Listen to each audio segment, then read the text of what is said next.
really quick group photo of the panelists, and then we're going to go ahead and get started.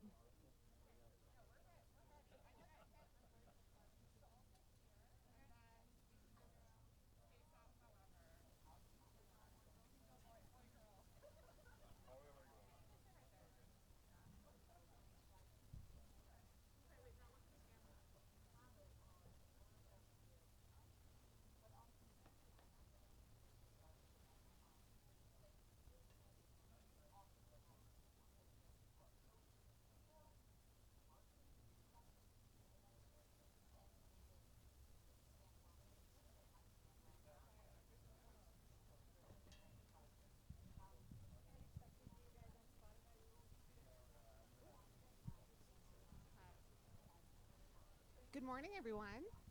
How's Cannes treating you so far? Are we good? Okay, we're enjoying the shade. Thank you for choosing our panel and not the one on the left or the right. This is the one where it's at. I'm Sarah Sluis. I'm the Editorial Director of AdExchanger, and we've got a really interesting group of publishers here to talk about how AI is going to be changing monetization and revenue models. So I'm going to introduce them here. And hopefully my cards don't blow away in the wind, because that would be disastrous. We've got Dr. Nagi Setu, who's the SVP of Technology, Converged Advertising, and Linear Systems at Warner Brothers Discovery, if that's a little bit of a mouthful for you guys. We've got Kate Scott-Dawkins, who runs research at WP Media, put out a really interesting report about how revenue is going to be moving in this new environment. And then we've also got Mike Peralta, who's the Chief Revenue Officer of Future PLC. So I'm going to ask Kate to set the stage here. You just did a lot of research on how AI is transforming publishing. It's, I guess, spoiler alert, a little more optimistic than you might expect. So tell us a little bit about what you've seen in your research about how AI is going to change publisher monetization. Yeah, I mean, long term, everyone will know that the share graph has been sliding down and to the right for newspapers and magazines, right? It was like 30% of total advertising revenue, industry revenue back in 2000. It's not that anymore, but I think we are getting to a point where publishers are looking at more and varied ways of bringing advertising into their businesses, whether that's events, video, digitization, all of those pieces. So yeah, for newspapers, we're actually looking at just about -2 this year and next year globally. In the US, it's actually a positive number in 2026. You can thank some of the volatility for that in the macroeconomic and geopolitical situation. People are still interested in reading news when it comes to what's happening in the world. And then magazines, not quite so rosy. We're about -7% globally this year, and minus double digits into next year, 2027. But I think there are bright spots, and there are ways that people are looking at sort of the zero-click world and the AI-mediated world. You know, people talk about the scarcity of compute and the scarcity of electricity, but actually the scarcity of high-quality, human-created content is going to be one of the things that companies are, looking at now going into the future as well. So. Okay, so speaking of high-quality, human-created content, Mike, do you want to kind of chime in? What are you seeing at Future PLC among the different brands that you work on? Yeah, no, thanks. First of all, glad to be here again at Cannes. Such a wonderful place. So the way I look at it is I'm and this may sound counterintuitive based on some of the stats, but I do believe in human-created content. We all read, we all watch video, and I think that's going to be super important moving forward. And I think as publishers, I'm sure there's plenty of publishers here. It's something very important to all of us. As you look at, I don't know, for some of you folks who may not know Future, we've been around for a long time, primarily as an old school magazine publisher. So we own titles like Horse and Hound, right? If people are familiar with Horse and Hound, back in the 1880s, Horse and Hound was founded. We also own Kiplinger's, which is the longest running U.S. newsletter in the U.S. And then we moved into the gaming and internet area with PC Gamer and Tom's Guide.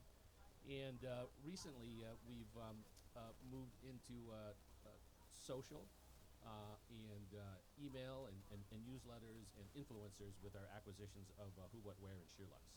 Right, and the reason I'm saying that is that as publishers, we do need to evolve. Right, I think that the commonality is there's a lot of people who consume media. That is still the commonality. They're just doing it in a little bit of a different way. And there's a lot of people who buy stuff, and they're just doing it in a little different way. And I think for us as publishers, we need to understand that and be able to use, the great content that our editors make and then our content creators make, and do it across multiple platforms, right? So easier said than done, but super optimistic about what's going on today. Okay, so the future of human created content is strong, but there might be a different competitive set that's also there, and different dynamics in terms of who's succeeding and who's more challenged. Nage, do you want to chime in from the Warner Brothers Discovery perspective, which I think most people know those properties? Yeah, thank you again for the invitation. Really pleasure, and nice to be back at Cannes. So let me take a step back. I think, from a big video publisher perspective, we were seeing some tectonic changes as linear is declining and viewing is becoming ubiquitous. So to reach audiences at the place of their choice, at the screens of their choice, at the devices of their choice, has always kind of evolved, or should I say, has been moving towards that journey over the last few years. What AI has now done has accelerated that journey, because buying traditionally ads, selling ads has been cumbersome process. You need to interact with multiple systems, both internally and externally. So thanks to both, there is enough emphasis on agentic AI. I also say that there is a huge movement on traditional machine learning about how do you forecast, how do you look at demand. So everything what we are trying to do, especially making buying and selling easy, making sure that our ad ops and ad sales teams' productivity is increasing. AI is helping us to kind of accelerate that journey, which would have typically taken a couple of years. Now it's taking a couple of months. So that's the basic shift that I see that's happening. And most importantly, I see that as two layers. One is the internal adoption, where the ops, the sales team have a lot of institutional knowledge. When you couple them with really good, solid agents, that changes the game. And at the same time, how buying is done by the agencies, when the interaction is of course going to be human to human, but agents will also play a critical role, as you see a lot of these announcements are coming, so that the transaction between 60 emails to close a deal is now going to be with few agents, but powered with human knowledge and human institutional knowledge. So I think that harmonization, we got to figure it out, but AI is definitely putting everything on steroids. Two things you said there I want to dig into a bit more. I think maybe just to connect the first piece that you said around AI accelerating how fast people are moving from linear to CTV. I feel like that's actually an interesting nuance from Kate's research, where people weren't pulling back quite as quickly from newspapers and magazines due to uncertainty, like just from more of a pulse check moment. But the bigger picture is that it's going to be accelerating change. But you're also talking about the internal ways that people are using AI and teams are using AI. I want to talk about both on this panel, but I feel like it's worth digging into how AI is transforming a lot of these internal processes, because I think, one, that's where a lot of companies are starting. They're starting to use it themselves, and then they're going to come up with products for the market. And I just also think we don't get to talk about it as much. So you guys have a whole Salesforce process, everything kind of internal is being transformed by AI. And I know, Mike, you kind of have a similar story to tell as well. Is there a good example of like what you guys are doing internally in terms of your use of AI to help with monetization? Yeah, sure. I think the when it comes to AI, I read a stat that the usage of ChatGPT is the fastest to 100 million users, right? I think it was in like several months, the only thing I know about the future of AI is just making things move faster every day, right? Who knows what's going to happen 6 months from now? And I think just like, whether you're a publisher or you're an ad tech company or you're a big company like Warner Brothers, there's probably a couple buckets that you look at AI. Like one is, as we were mentioning, internal operations and efficiency, right? So one of our goals with AI is, there's, whether you're a sales team or you're creating content, there's probably a bunch of things that your team probably doesn't want to do, but that has to do. So that's stage one. and there's different tools that we're using, both third-party tools as well as internal tools that helps us with that, right? Even just from the sales side. If you're using some kind of CRM, there's different plugins that allow you to look at all of the data within your CRM and create some commonality. Help you understand, which proposals are doing better and which proposals aren't. Like, what are the ones that are at, 90% of close rate, and why do they close and why do they not close, right? So there's a lot of great applications on the sales side, and at the same time, on the edit side, there's things like brainstorming. There's things like, networking. There's things like, how do we speed up the process at the beginning so that, our edit teams and our creators, as well as our influencers, can focus on what they're really good at, which is the content creation, right? Which is the innovation, right? So I look at AI as allowing us to spend the time on what we really want to do.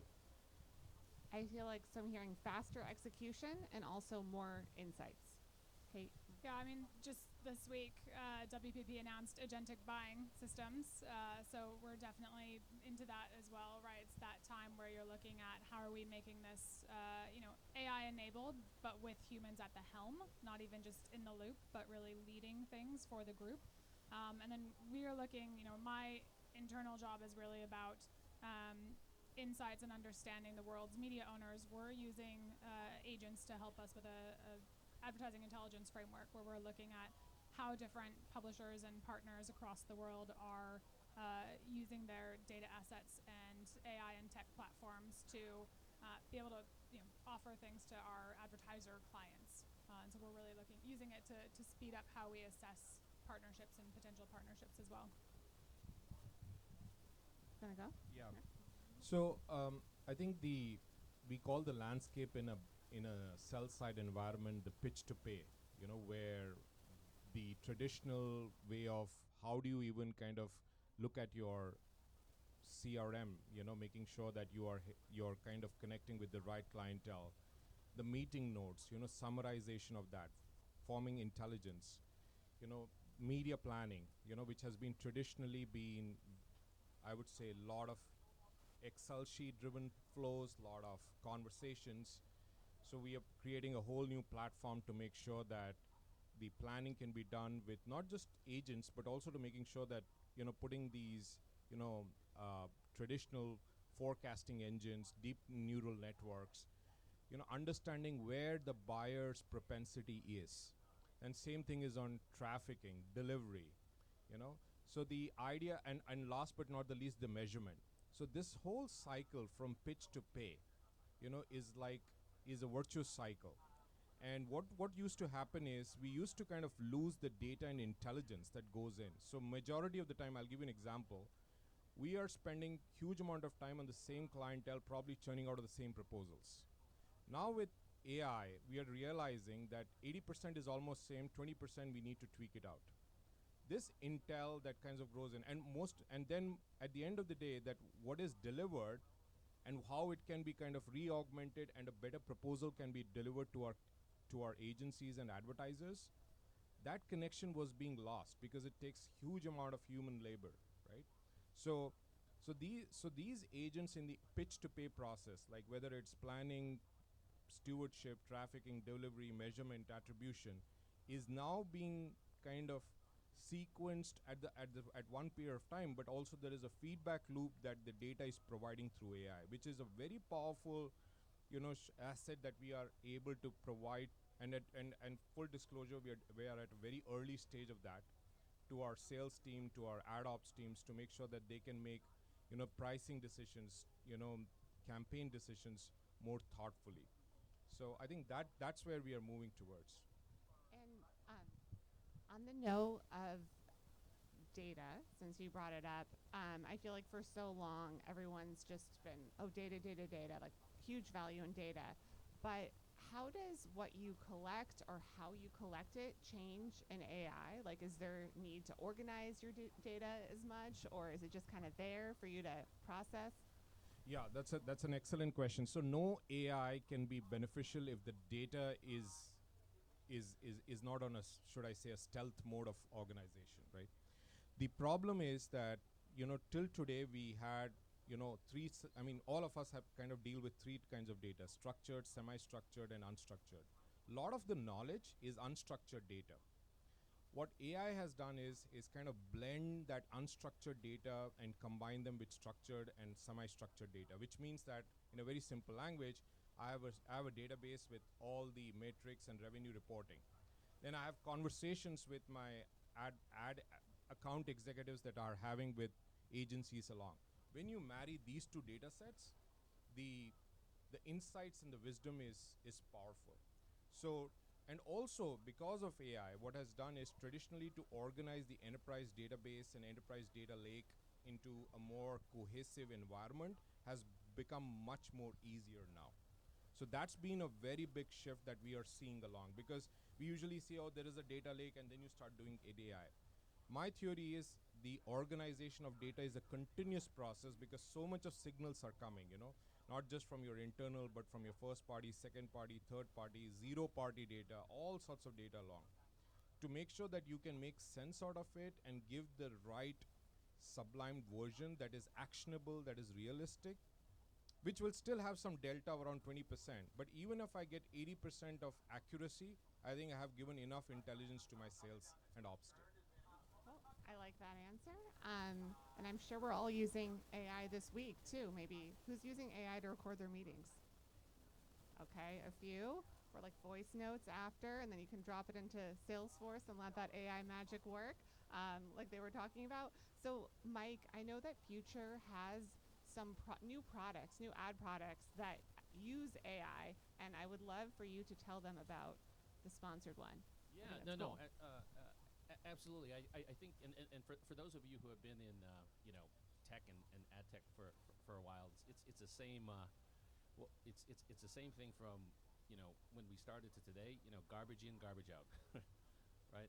So the reason I say that is we have a product called Future Optic, and it really is foundational on all of the years that our edit team and our product team have had a lot of experience around SEO, right? Because it is a combination of both. How do you understand AI and monitoring sort of the brand visibility, the mentions, the citations, but at the same time, there's a connection to the actual content that's written, right? And so what this product allows us to do is take all of those same things that we were successful with on the SEO side, being able to write content and understanding what people are looking for. How are they discovering products? How do they understand how to buy one product versus another? How do they understand, whether, this shirt versus that shirt is something that, matches, their other outfit. We're pulling all of that data in together and then combining it with our observations across AI environments like ChatGPT and Google, and being able to create more visibility and discoverability for our clients. One of the things that one great example is for example, if you're in the past, when you what we discovered is when you're looking at any product, there's probably a whole list of questions that you go through in your mind when you're buying a product. And not only the questions are important, but what's also important is the authority and trust that you have with the person who's giving you information about that. So we combine both of those things, and this Future Optic product has gone from 0 6 months ago through many clients today, and I think we're not stopping there, right? Because as I said earlier, AI changes very quickly. So we're looking at Future 2.0 very quickly, and 3.0. So I think the other thing I want to talk about with publishers and AI is, in the past it was okay for publishers to only develop content, right? Today, as a publisher, you have to develop the content and you have to be a technologist, and you have to be an expert in data, and you have to be an expert in platform, right? So you know, the stakes are higher. But that being said, it's actually quite a bit more interesting. And what I love about that product too. It's that it's taking the fact that LLMs are scraping publisher content, which is controversial, not something that all publishers love, and then it's actually turning it into an app product that's making them money. So I think that's a very clever idea, and I'm sure we'll see more ideas like that. So I want all of you to help give this audience some intel, some insights that they can use for the rest of 2026. So we've got a couple things here I'm going to ask you to help them with. I think one of them is what will happen this year, because I think a lot of AI stuff, it's very unclear what the roadmap is. It might take many years. It might never happen. So kind of, where are we on the, the self-driving car journey, right? Are we at the point where we're getting in the cars like we are now, or are we, a number of years away? So what's something that you feel like is going to happen this year when it comes to how AI is going to be changing monetization for publishers, and we can kind of breeze down the line? So if you're looking at just this year, I think as my prediction is publishers are going to work more closely together to solve the scraping problem. I like that one. Sort of related to that, we've put out for the first time a generative search forecast. So this year already, we're going to, my estimates, pass $5 billion globally in just generative search ad revenue. That's Google AI Mode and Google AI Overviews, plus ChatGPT ads. It's an entirely new category. It's going to be the first channel that reaches $100 billion in terms of the fastest, sorry, not the first, but the fastest to reach $100 billion, faster even than retail media, which has been sort of the darling of the last 10 years, really, in terms of fast-growing channels. So it's happening now. It's coming. Yeah, I think my prediction is that because of the advent of agents, the buyer ecosystem and the seller ecosystem for the first time are going to speak the same language in terms of numbers. There's always been a little bit of a kind of a challenge because the sell side and buy side have always argued that, especially when it deals with convergence and fluidity and all that stuff. I think the shift that's going to happen is now, because of agentic AI, the ability to buy across properties and do optimizations fluidly throughout the journey is going to happen more and more. So that adoption is going to be a very critical shift in the whole life cycle of an ad buy. Okay, and I'm going to add one to the list. What's the ETA for agent-to-agent buying? The answer can be any year or never, or what's the ETA, Mike? I believe it's already happening. Okay. Anyone? Yeah, I mean, we launched our product this week, so it's in market, at least at a certain scale, yeah. Yeah, we are launching our first agent-to-agent with one of the buyers in Q3, so it's already happening. So we should have at least 2 to 3 agents and a specific MCP set up exclusively for buy side. And what next year at Cannes, what kind of adoption rate will we have then? 50%. Ooh, bold prediction. I like it. Kate? That's a big number. I'm impressed. I don't know, maybe more like a fifth, 20%. I don't know. I'll go that. Yeah, I'll take the middle ground around 30%. Okay, so we got 50%, 30%, 20%. It's directionally helpful, right? Just to have a solid number. So thanks for giving that to us, because I know that can be a little scary if you're wrong. And let's end on a note of optimism here, because I feel like Cannes is always a little bit about optimism. You can put on your rosé-colored glasses for us. Of all of the things that we've talked about or beyond, what are you most optimistic about? I'm the most optimistic about that publishers like ours are going to solve the I wouldn't say the AI problem, but the AI opportunity. Yeah, I think if we look at a future of not just, B2B side agent to agent, but also consumer side, where every consumer is going to have a digital assistant, and they need that in order to just deal with the inflow of offers and scams and everything else coming at them, there's going to be sort of activity that happens that is agent to agent for them in buying. But things like high quality publishing are going to rise above that and sit at the level of, this is still meant for human eyeballs. This is really meant for people, and that is going to have increasing value for advertisers where it's difficult to reach them on more of an agent mediated basis. Yep. I spoke about the business workflows. One area which is very close to my heart is that we've always talked about contextual advertising. That has really not, I would say, has a potential but has not reached its potential still yet. So the advent of behavioral data, contextual data, and also the demographic data, I think when you marry these three data sets, the relevance of ads will become more and more powerful. I think that shift is still that fillip, or that acceleration is needed. So I'm optimistic because of, especially with the contextual part of it, using AI will be a big, upside curve on that. Well, I love all those notes of optimism. You can carry those through your week, ask other people about them. Thank you to all of our panelists, and thank you to you all for making this choice and attending this panel at Cannes.